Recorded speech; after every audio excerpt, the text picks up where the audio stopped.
Muy buenos días. Sigo presentando el Tratado del Diluvio Universal. En esta ocasión estoy hablando sobre las consecuencias geomorfológicas.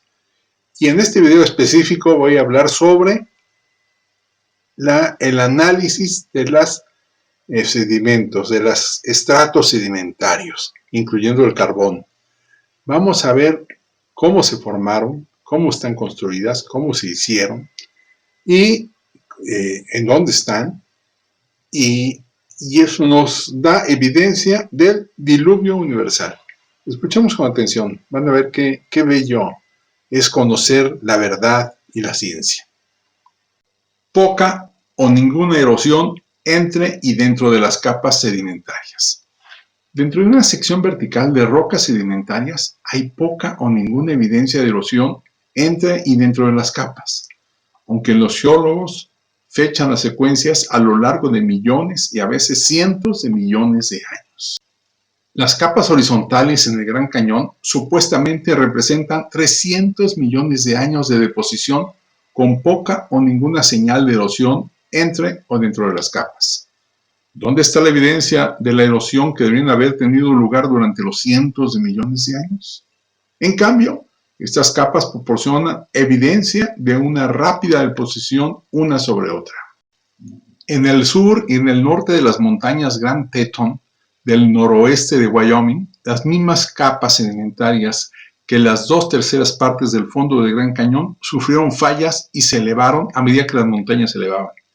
Es probable que los estratos de niveles más altos se hayan erosionado.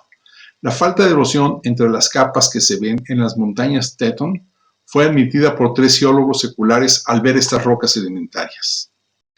La regularidad y el paralelismo de las capas en secciones bien expuestas sugieren que todas estas rocas fueron depositadas en una sola secuencia ininterrumpida. Sin embargo, estos geólogos no aceptan esto debido a la fecha de los fósiles. En cambio, dicen que las capas se han depositado durante más de 200 millones de años, con grandes lagunas en la sedimentación de hasta 80 millones de años, sin explicación de cómo podría haber sucedido esto. Una secuencia de fósiles predeterminada y una escala de tiempo muy exagerada, desarrollada durante la Ilustración, guiaron su conclusión. Esto, a pesar del hecho de que la erosión es tan rápida que toda América del Norte puede ser aplanada por los procesos actuales hasta el nivel del mar en 33 millones de años como máximo. Esta falta de erosión entre y dentro de las capas de roca sedimentaria es la regla y no la excepción en toda la Tierra.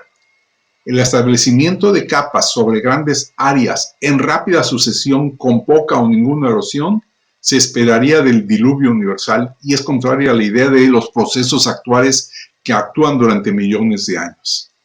La figura contrasta las diferencias en la sedimentación entre los procesos actuales y lentos y los del diluvio del Génesis.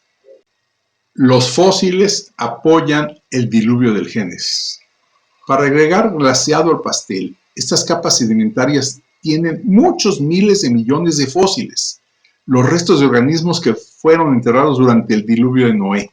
No muestran una progresión constante de cambio de organismos simples a complejos. La biología y la paleontología modernas han demostrado que todo organismo es complejo y que existen lagunas universales en el registro fósil. Una vez más, esto está predicho por el modelo del diluvio y es contrario a la evolución. Lo más importante es que los fósiles muestran un entierro rápido, no millones de años de entierro y fosilización. La mera existencia de una gran cantidad de fósiles es evidencia de un entierro y fosilización rápidos, porque la fosilización es un evento muy raro en la actualidad. En la actualidad, el agua subterránea carece de sustancias químicas fosilizantes. Entonces, ¿cómo van a dar cuenta los procesos actuales de todos los fósiles?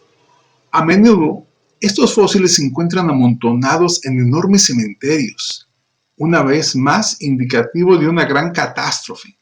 Los invertebrados marinos, la mayoría de los cuales son moluscos, constituyen el 95% de los fósiles. Cuando un molusco como una almeja muere hoy, los músculos se debilitan y la concha se abre en cuestión de horas, días o semanas. El hecho de que en todo el mundo una gran proporción de moluscos fósiles con son conchas cerradas que indican una rápida deposición global, exactamente lo que esperaríamos que ocurriera durante el diluvio universal. Esto es muy diferente a lo que lograrían los procesos lentos durante millones de años. Las capas sedimentarias son delgadas y generalizadas. Muchas capas delgadas y extendidas son evidentes en las rocas sedimentarias. El fino, por supuesto, es relativo y depende del área en la que se extiende la capa. Una capa de varios cientos de metros de espesor y que cubre 245.000 kilómetros cuadrados se consideraría delgada y extendida. Se pueden rastrear algunas capas sedimentarias en la mitad de los Estados Unidos. Muchas otras capas son regionales. Parece que las capas más bajas de la columna geológica son las más extensas y el tamaño disminuye hacia arriba en la columna geológica. ¿Cómo se cementan los sedimentos para convertirse en rocas? Los sedimentos se convierten en roca sedimentaria mediante dos procesos. Una combinación de compactación causada por el entierro profundo de miles de metros de sedimento y por la precipitación de cemento dentro de los poros alrededor de los granos de sedimento. La cementación se llama consolidación o litificación y hay muchas variables que actúan en el proceso. Para que el cemento llegue a los sedimentos, el agua subterránea debe fluir libremente a través de los espacios porosos, al menos durante la cementación temprana. El cemento se adhiere a los granos y poco a poco llena los poros. Como resultado, el flujo disminuye lentamente, transportando menos agentes cementantes al sedimento.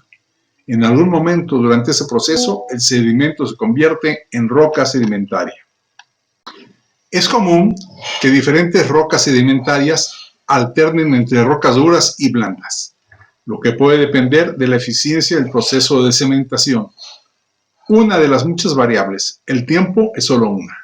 La rapidez con la que se consolidan los sedimentos depende más de tener las condiciones adecuadas. La calcita y la sílice, dos minerales muy comunes, son los principales agentes cementantes. Los óxidos de hierro, otros minerales de carbonato y los minerales de arcilla son agentes menores. Los iones disueltos de principalmente calcita y sílice en el agua deben fluir a través de espacios porosos y precipitar en los huecos entre los granos. El proceso de cementación es aún más complicado. Incluso los propios granos de sedimento pueden disolverse en el proceso de consolidación y volver a depositarse como cemento o transportarse fuera del sedimento particular.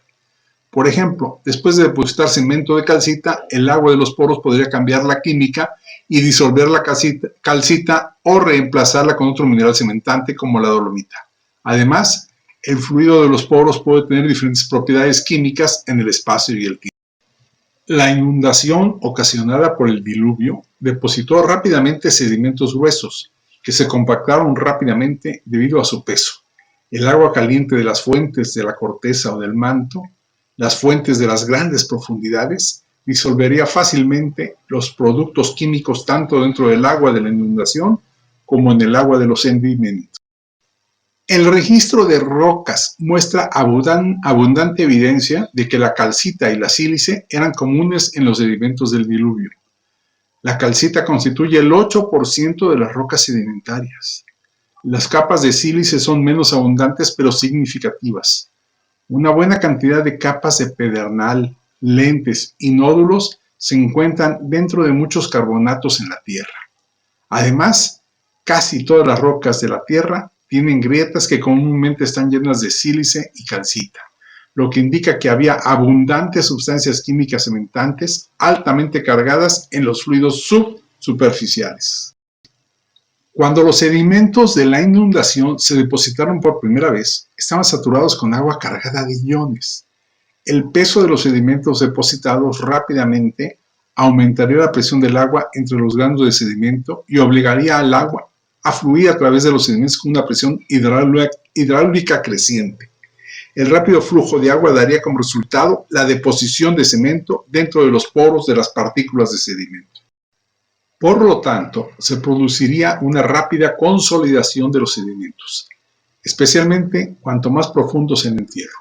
Por supuesto, la consolidación está ausente o parcial en algunos sedimentos debido a la falta de compactación, la falta de agentes cementantes, la porosidad disminuiría rápidamente y el agua no podría fluir a través del sedimento lo suficientemente rápido u otras variables.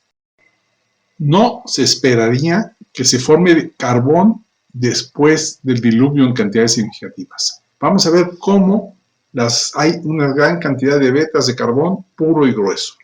La formación de vetas de carbón gruesas y extendidas de carbón casi puro y con bajo contenido de cenizas parece imposible en condiciones uniformistas. La teoría de los pantanos de turba parece imposible. Thomas escribe: sin embargo, es un hecho que el origen del carbón se ha estudiado durante más de un siglo y que no se ha identificado ningún modelo que pueda predecir la ocurrencia, desarrollo y tipo de carbón. Existe una variedad de modelos que intentan identificar el ambiente de deposición, pero ninguno puede dar explicación satisfactoria de la naturaleza cíclica de las secuencias de carbón, la continuidad lateral de los lechos de carbón y las características físicas y químicas de los carbonos. Además, hay mucha evidencia de que el material vegetal fue transportado a su lugar. El modelo de la estera de troncos propone que gran parte de la extensa vegetación del mundo anterior al diluvio fue arrastrada por las aguas al principio del diluvio y comenzó a agruparse formando esteras gigantes de vegetación flotante que eventualmente se hundieron y se cubrieron con sedimentos formando vetas de carbón. Otro mecanismo para la formación de carbón durante el diluvio es el varado de esteras de troncos de sedimentos diluviales brevemente expuestos durante una pequeña caída en el nivel del agua de la inundación y el recubrimiento del material vegetal con arena durante el aumento posterior del agua de la inundación. La evidencia de esta hipótesis son las huellas de dinosaurios en la parte superior de las minas de carbón en Utah, Wyoming, Colorado, el Reino Unido y Queensland, Australia. Una vez depositado en el Mioceno, el material vegetal debe enterrarse con una capa en estas comunidades gruesa, tropicales, la masa productiva vegetal no era procesada y la lignocelulosa se acumulaba en el suelo por toneladas, por lo que esta capa condensada y calentada llegaría luego a formar los combustibles fósiles. Esta gran concentración de carbón se explica debido a que las bacterias y hongos que se alimentan de los vegetales. Pues muy bien, he terminado este video. Seguiremos con la geomorfología. Nos falta muchísimo. Vamos a ver en los siguientes todo cómo se constituyó, las consecuencias geomorfológicas.